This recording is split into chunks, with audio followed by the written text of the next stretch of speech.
If you have the Vortex Sync, looks like this, cool little phone, Vortex on the back, little oval for the camera on the front, smaller phone. If you are wanting it to go a little bit faster, check this out. This is going to seem complex, but if you follow along, you'll be able to make a few adjustments deep in the software of your phone to make it run a little faster. The first thing we're going to do is we're going to watch it how fast it runs right now. I want you to pay special attention. You can do this on your own too. When you touch an icon, watch how the software grows out of it. And then when we close it, I want you to watch how the software closes back into it. So let's touch the phone. I want you to pay attention. Kind of grew a little bit bigger. And now watch happen when we touch the back button.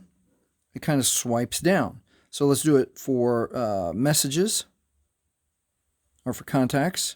And same thing, let's watch how it closes. Takes a second to close down. Let's bring up the camera.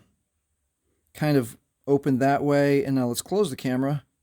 Kind of swipes down. So let's speed that up. So when you use your phone, it's going to feel crisper and snappier. All right, so it's going to feel complex, but it's not. So follow along. We're going to get into settings. I like to scroll down usually twice, but there's the settings button right there. So let's touch settings. Some people like to scroll up one time and then touch settings here in their apps. All right, inside settings, go all the way down to system. Touch system. Inside system, I want you to touch about phone. Okay, now towards the bottom of about phone, you're going to see build number. So we're going to touch build number 7 times. 1, 2, 3, 4, 5, 6, 7 times. You are now a developer. Okay, that was easy. Easy to follow along. Let's touch the back button 1 time.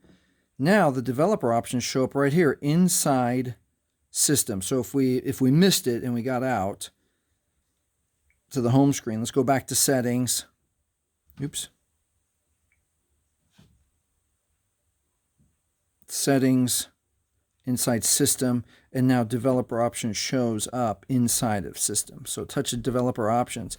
Make sure it's toggled on, and don't touch anything else except for 3 adjustments we're going to make about the animations. So we're going to scroll down a little ways, and we're going to look for the word drawing. See, this is networking here in that highlight, and then this is input, and the next one is drawing. Inside drawing, we're looking for 3 animation settings: Windows animation, transition animation, and animator duration scale. Okay, we're going to turn those off. So it's as easy as touching the button. And if you want to experiment with 0.5, the smaller the number, the faster the animation is. Let's just turn it off. Okay, you can experiment with 0.5 if you want. Transition animation scale, just touch it, turn animation off. Animator duration scale, touch it, animation off. And that is it. Now we can touch the home button. Now let's see if we can see a difference on the Vortex Sync to see if it looks different and if it feels snappier. So I'm going to push the phone. Feels like it immediately opened. Let's see what happens when we close it. Feels like it immediately closed. Let's go to Messenger. Kind of felt like that initial opening opened right away. And what happens when we close it?